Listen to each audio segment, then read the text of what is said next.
Hello, friends, and welcome to my today's lecture, that is the fifth part of the themes in Emperor Jones, Emperor Jones by Eugene O'Neill.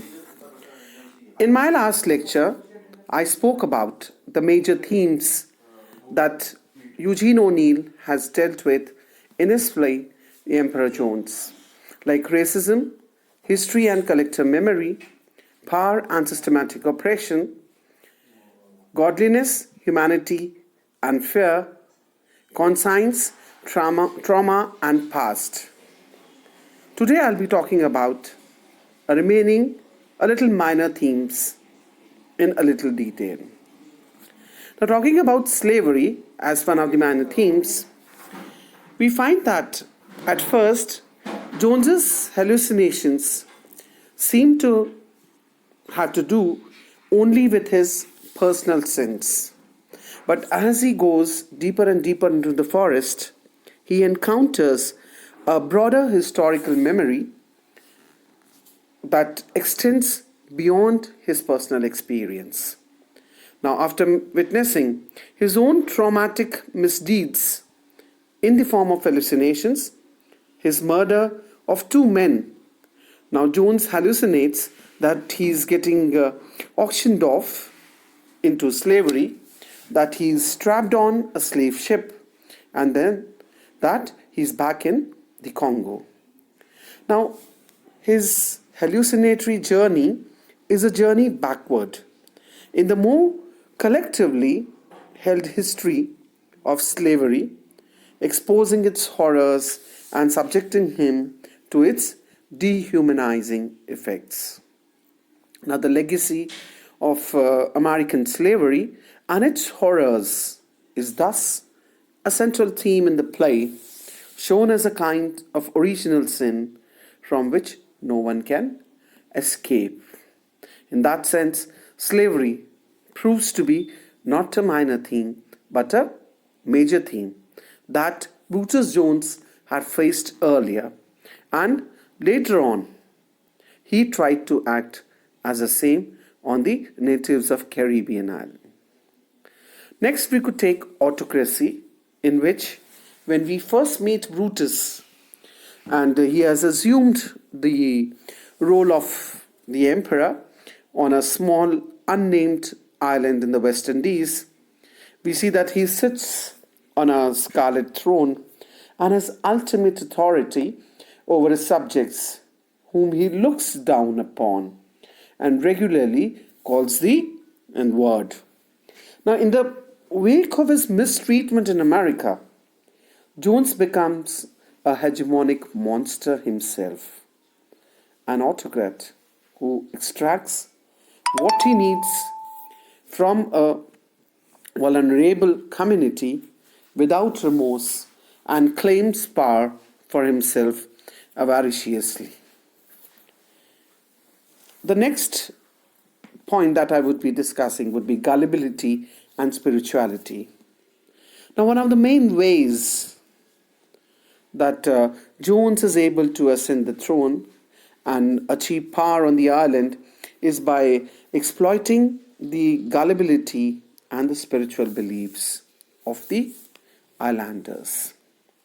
An American, Jones is irreverent towards their customs and beliefs, seeing them as backward and inferior to the modern logic.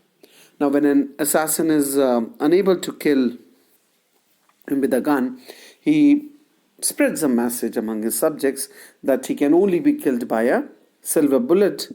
And though we all know that was a lie, but that lie did exploit the belief of the natives in magic and in his invincibility.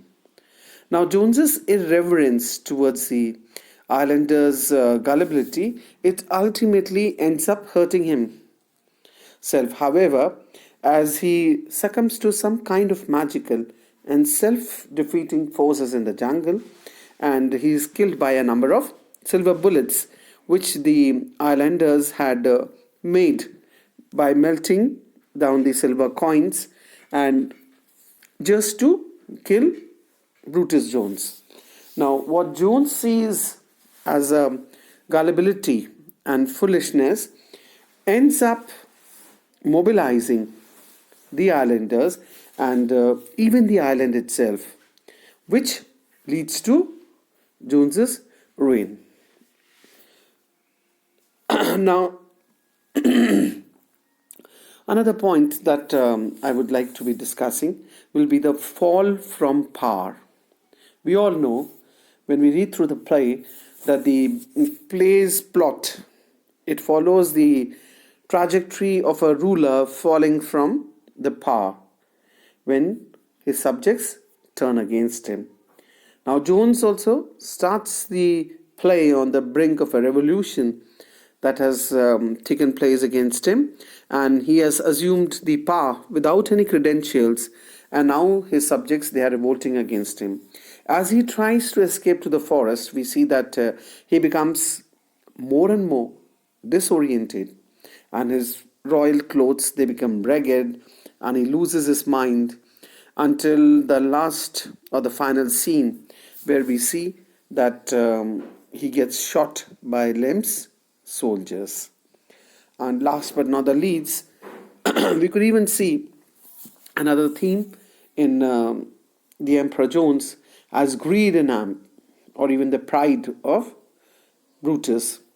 Now, in many ways, we see that Jones is a tragic hero, even if he is not particularly heroic. He is a man who is able to escape an unpleasant home country and acquire power abroad. But his tragic flaw is extreme greed and that sense of pride in him, which ends up undermining him in the end. And he sees nothing wrong in his actions, and he feels remorseless about having assumed the role of an emperor and stolen large sums of money from the islanders, which he keeps in a foreign bank account. Now, as he escapes from there to the jungle, he begins to doubt himself. But he never actually fully confronts his own sense of remorse, opting instead to muster a sense of pride. It is his greed and his pride that caused him to lose his mind and fall prey to his pursuers. He never truly repents for his misdeeds, but that ended up costing him his own life.